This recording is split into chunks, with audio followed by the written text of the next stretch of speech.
blessed to be able to be here with you today.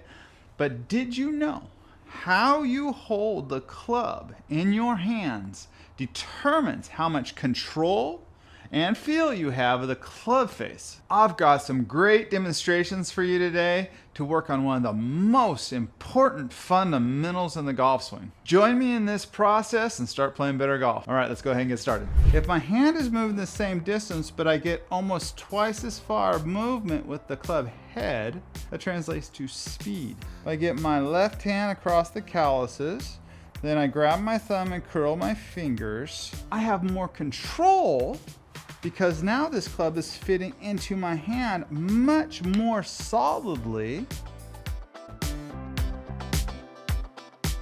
The grip is the only thing that connects you and the golf club. Okay, getting the grip, understanding how holding the golf club really does change what happens at the club face.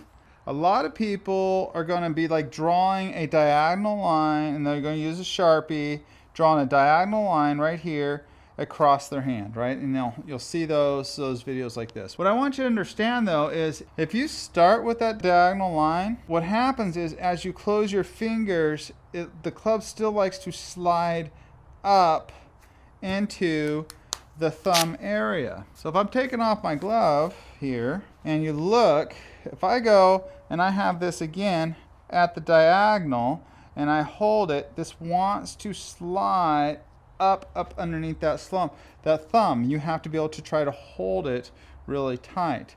And so that causes an issue. What I want you to do here is I want you to think about it this way here. You have your calluses going across your hand right here, right where your fingers meet. What I want you to do is I want you to take your golf club and I want you to put it at 90 degrees from your hand right across those calluses. And then I want you to give yourself a thumbs up. Okay, so I'm going to hold it with a thumbs up. When you notice, how does that fit in my hand? It fits through these knuckles right here, and which causes it now to fit down under both parts of my palm. And now what happens, if I was able to tilt this golf club down, now that leverages underneath the heel pad of my palm. And now because of that, now you can push down, but that leverages here, which now it leverages underneath my forearm. So by doing that, now I have a lot more control for this golf club. Anytime that wants to slide up underneath that thumb, now of course you have a gap here between your pinky and the golf club, right? But this club wants to move in your swing. And if this club moves anywhere in my swing, how am I going to get this right here, this important part right here, back into hitting that golf ball correctly? All right, so that's what we're trying to do here, is we're trying to solidify how I am holding this golf club.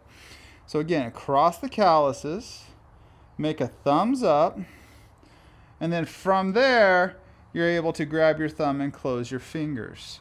So the main goal of this particular video is going to be holding this left hand, but we're going to attack the right as well, or our lead hand, I should say. Okay, but then we're going to attack our backhand as well. So if I do this, again, I can hold down, I can leverage. Now, what's important about that? If I was to hold here just underneath the thumb, almost like, that putter grip, and I'm to hold the club out, this is where my club is, and I'm going to lift this up as far as I can. Okay, so there it is. That's as far as I can lift up without cupping my wrist. If I cup my wrist, so my wrist cups this way, right, like so, right, then I can lift it up further. But if I keep it straight, now it's straight, and now I lift up, it only goes up so far. Okay, and that's as far as I can lift that up. Now, if I take this and stick it across my calluses, close my hand, thumbs up feel, and now drop down, and now I can lift up without cupping the wrist. You can see that right here. Okay, without cupping that wrist, how much more does that club head move now? How much more is that shaft moving? Now think about it. My hand is moving the same distance. If my hand is moving the same distance, but I get almost twice as far movement with the club head, then what does that translate to? That translates to speed.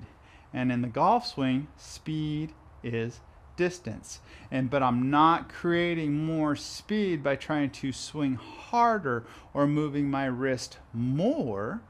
My wrist is still moving the same distance. So I have more speed with the same amount of movement. Not only that, I have more control because now this club is fitting into my hand much more solidly, right? Much more solid. So now I have control and speed without changing how I'm trying to hit the golf ball. I'm just simply on how I am trying to hold the golf club, right? So that makes sense, okay? And there we go. So that's what I want you to do with this left hand. Now, one thing I want you to be aware of is I am not fond of what's called a long thumb. So a long thumb is if I'm standing like this and I reach this thumb out. So now I have like an almost L right here. So you can see that L. Now, what I want you to do is I want you to take this thumb after I get this through my knuckles, okay, or along my calluses here. And now I want you to take this thumb and you're going to slide it back.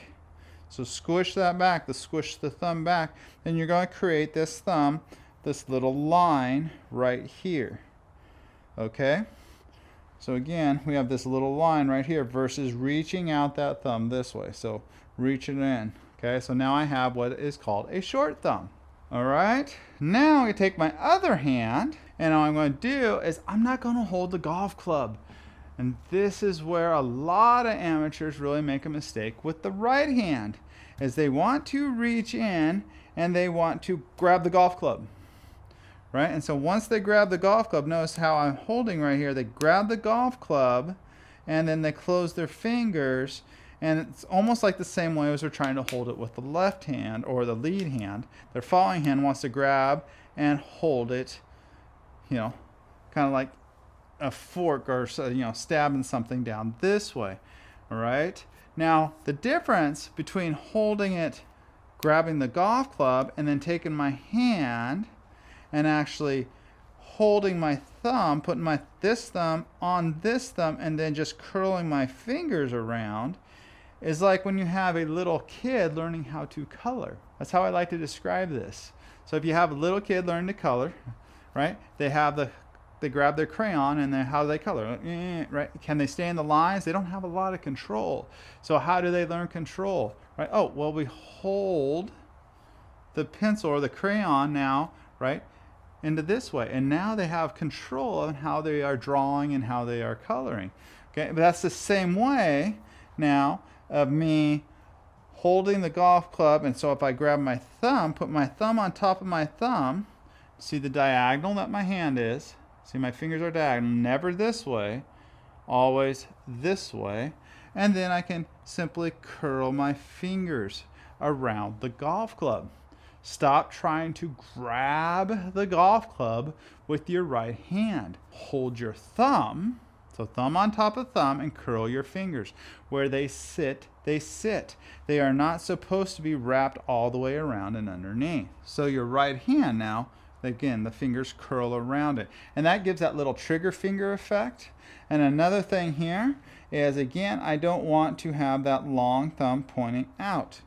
Okay, I need that pointed, come back in. Give that little squish line, that line, so out instead of that L, we make that little line right through here.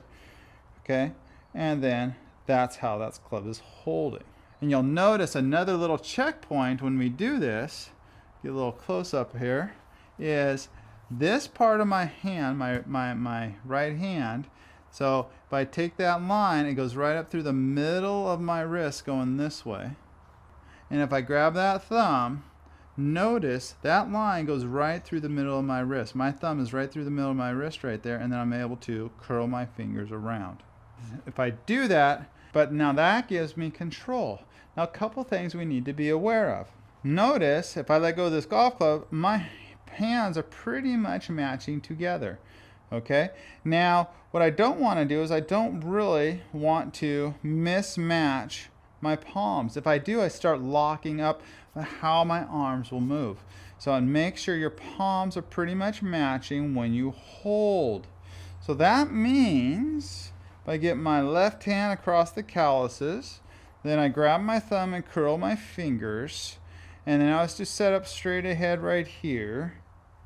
Okay, if I need to go to a stronger grip, then when I turn my hands, they're going to go over this way. They move together. If I need a weaker grip, then they move together. So they move together. I know my club face is moving right now, but that's okay. Just imagine if I didn't move my club face. So right there, straight up and down. Now, that is a little weaker grip. Now I'll move both hands off to the right side, stronger grip, and then to keep the club face going, right? So, but my hands will move together. I don't want one moving independent of the other. I'm going to keep them together. All right? I really hope that helps. All right, catch you later.